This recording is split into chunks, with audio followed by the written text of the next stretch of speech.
የእህቱ መከታ ሚኪዬ መጥቷል። ሰበር ዜና። ሰላም ጤና ይስጥልኝ። የሰዓት ዜናችን ቀጥለዋል። ክብራን አድማጭ ተመልካቾች ላይክ፣ ሰብስክራይብ፣ ሼር እያደረጋችሁ ቤተሰብ ይሁኑ። አዳዲስ መረጃዎችን ወደ እናንተ ማለት ነው። እንግዲህ ጉድና ጉድ ያስባለው በሄርሜላ ምክንያት እንግዲህ ብዙ ሰዎች ከሶሻል ሚዲያ እስከ ቲክቶክ መተላለፊያ እንደጠፋ የሰማሁት ማለት ነው ከመረጃ ምንጮቼ። ታዲያ የሚኪዬ መልእክት ምን አለ?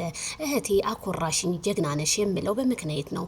የትን ብራመድ አላፍር ብሽም ብለዋል ማለት ነው። እንግዲህ ትናንትና ማይክል ጃክሰንን አልቀበልም ባለችው ነገር ሚኪ በጣም ተደስቶ አዎ እንደዚህ ነው እንጂ ሴት ልጅ ቆፍጠን ማለት አለባት፣ እንባዋን ዋጥ አድርጋ ጀግነቷን ማሳየት ነው እንጂ ሲል ሚኪ የገለጠ እንዲሁም እና ሚሮቲዩብ ሁሉም በተረባረቡበት እህታችን አኩርተሽናል፣ እንደዚህ ነው ምክንያቱም ለሚመጣውም ህይወትሽ አዳጋች ስለሆነ ይሄ ነገር አሁንም ቆፍጠን ብለሽ አስበሽበት አብርሃም 3-4 በርሽን መራመድ አለበት ወይም መጥናት አለበት ሲል አስተላልፈዋል። ስለዚህ የሄርሜላ ከረሜላ ነገር ትናንትና በቃኝ ብላ መሄዷ እኔም አስደንግጦኛል። ካልዳን የሙት ነው የምላችሁ። ምክንያቱም ሄርሜላን እኔ ማቃት ማይክል ጃክሰንን ስታየው ጥምጥም ብላ የምትስመው ልጅ በፍቅር ሙትት የምትል ልጅ ነበረች።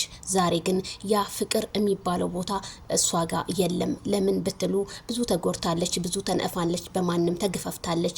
ከኤፍሬም ጀምሮ ብዙ ነገር አድርገዋታል። ያ ቁስሏ ደግሞ ምንም ሊሽር ስላልቻለና ማይክል ጃክሰን ይባስ ብሎ ሶስተኛ ሴት ፍቅርን አንጥቶ እዛ እስሯ በዛ ምክንያት ስላናደዳትም ያ ነገር ምንም አልተዋጠላትም። ማይክል ጃክሰን የኔ ይሆናል የሚለው ልቧ ውስጥ በአሁን ሰዓት የሚያደር አይመስለኝም። ምክንያቱም ትናንት ይቅርታ አድርጋለች፣ ከትናንትና ወዲያ ይቅርታ አድርጋለች። ዛሬም ጥፋቱን እየደገመ በመምጣቱና ማይክል ጃክሰን የዋህነቱ በጣም ስለሚያጠቃው ነው እንጂ ማይክል ጃክሰን ልቡ ንጹህ እንደሆነና ከሄርሜላ ውጭ ወደ ውጭ እንደሚል ባለሙሉ ተስፋ ነኝ ብዬ እኔም ነግሬያችሁ ነበር። መልእክታችን እንግዲህ ያ ደረስነው ወንድማችን መልእክቱን አድርሶ ይቅርታ ማይክል ጃክሰን እንዲጠይቅ ስላደረክልን በዚህ አጋጣሚ እናመሰግናለን። የኔ ወንድም ክበርልን።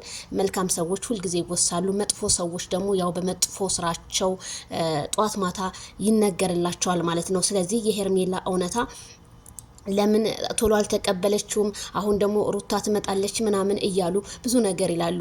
የፈለገው ነገር ይሁን እንጂ መቼም እኔ አንድ ወንድ አልፈልግሽም፣ አንቺ ለኔ ህይወት የምታስፈልጊኝ አይደለሽም ብሎኝ ገፍትሮኝ ሄዶ እንደገና እኔ እሱን የማባብልበት ምንም አንደበት የለኝም። ምክንያቱም ትናንትና አይተናል ሩታ ከነዳኒ ጋር ስንት ጦርነት ስከፍት እንደነበረ። ዛሬም እንግዲህ በአደባባይ ላይ ወጣ ወይም ይቅርታ አድርግልኝ ላጠፋው ጥፋት ሁሉ አንተ የልጅ አባት ነህ፣ ከልጃችን ጋር እንኑር ወይም እናሳድግ ማለቷ አይቀርም። ይሄ የተለመደ ነው ከሩታ። ስለዚህ እኛ ስለ ሩታ ምንም የምንለው ነገር የለም። የፈለገችውን ነገር ብትል መብቷ ነው፣ አያገባንም። ለመሰላችሁ አንዳንድ ሰው መክራችሁ ታይ እኔ ከዚህ ቦታ ልመለስም ካለ መብቱ ነው። ስለዚህ እኛ ግን ሄርሜላ ከረሜላ አሁንም ይቅርታውን በደንብ አድርገሽ አንቺን አሳማኝ በሚሆን ይቅርታ ያደርጋል።